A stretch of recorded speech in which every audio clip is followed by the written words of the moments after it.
തണൽ agro farm and nursery, Cheruvanchery. Karnataka രാജപുരത്തെ Pragathi karate ക്ലബിൽ നടന്ന ക്യോക്കോഷിൻ കരാത്തെ ചാമ്പ്യൻഷിപ്പിൽ കേരളത്തിൽ നിന്നുള്ള ഫൈറ്റേഴ്സ് കരാട്ടെ അക്കാദമിയിലെ വിദ്യാർത്ഥികൾക്ക് മിന്നും ജയം. ചാമ്പ്യന്മാരായ വിദ്യാർത്ഥികളെ പാനൂരിൽ അനുമോദിച്ചു. KP ബാലൻ ഉദ്ഘാടനം ചെയ്തു. ഷിഹാൻ ആദം സി യൂസഫ് മുഖ്യാതിഥിയായി. അപ്പോൾ നമുക്കറിയാം നമ്മളെ ട്രെയിനിങ് എത്രത്തോളം പെർഫെക്റ്റ് ആയാലും മാത്രമേ നമ്മൾ ടൂർണമെൻറ്റിൽ പോയി ഇറങ്ങിക്കഴിഞ്ഞാൽ നമുക്ക് അതിനനുസരിച്ചിട്ടുള്ള ബെനിഫിറ്റ് ഉണ്ടാവുള്ളൂ. അപ്പോൾ ടൂർണമെൻറ്റിൽ പങ്കെടുത്ത ആൾക്കാർക്ക് ഒരു ഫൈറ്റിങ് വരുന്നുണ്ടെങ്കിൽ നമുക്ക് എത്രമാത്രം സ്റ്റാമിന വേണം, എന്തെല്ലാം ടെക്നിക്സ് ഉപയോഗിക്കണം, ഇത്തരം കാര്യങ്ങളെല്ലാം നമ്മൾ ഓരോ ടൂർണമെൻറ്റിലൂടെയും നമ്മൾ അനുഭവിച്ചിട്ട് പഠിക്കുക. ടെക്നിക്സ് പഠിപ്പിക്കുന്നതെന്ന് പറഞ്ഞാൽ മാഷെ പഠിപ്പിച്ചോളൂ. മാഷ് ആദം സെൻസായി എന്ന് പറഞ്ഞാൽ വളരെയധികം എക്സ്പീരിയൻസ് ഉള്ള കരാട്ടെ മാഷ്. അപ്പോൾ അദ്ദേഹത്തിന് ആ അനുഭവ പരിചയം വെച്ചിട്ട് നിങ്ങളെ ഏതെല്ലാം തരത്തിൽ ഫൈറ്റ് ചെയ്താൽ നമുക്ക് വിജയം നേടിയെടുക്കാൻ കഴിയും, ആ തരത്തിലുള്ള ട്രെയിനിങ് ആണ് നിങ്ങൾക്ക് തരുന്നത്.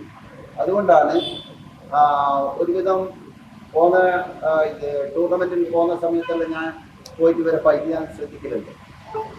ചടങ്ങിൽ സെൻസായി പ്രവീൺ കുമാർ സംബന്ധിച്ചു. 8 മുതൽ 10 വയസ്സ് വരെയുള്ള വിഭാഗത്തിൽ ആയിഷ ദുഹ, 12 മുതൽ 15 വയസ്സ് വിഭാഗത്തിൽ ശ്രീനിവേദ്, അധിരഥ്, 55 മുതൽ 65 കിലോ ലൈറ്റ് വെയ്റ്റ് വിഭാഗത്തിൽ MV ഇഹ്സാൻ, 65 മുതൽ 75 കിലോ മിഡിൽ വെയ്റ്റ് വിഭാഗത്തിൽ സെയിം, 18 വയസ്സിന് മുകളിലുള്ള കാറ്റഗറിയിൽ രഗിന ആനന്ദ് എന്നിവർ ചാമ്പ്യന്മാരായി. ചാമ്പ്യൻഷിപ്പിൽ പങ്കെടുത്ത 7 വിദ്യാർത്ഥികളിൽ 6 പേരും ചാമ്പ്യന്മാരായി.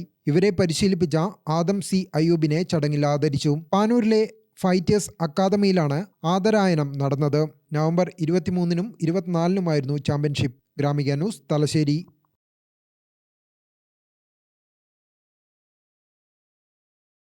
തണൽ agro farm and nursery, Cheruvanchery.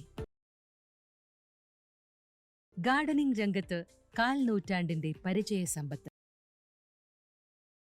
വൈവിധ്യമാർന്ന അലങ്കാര ചെടികളുടെയും കാർഷിക നടീൽ വസ്തുക്കളുടെയും വിപുല ശേഖരം.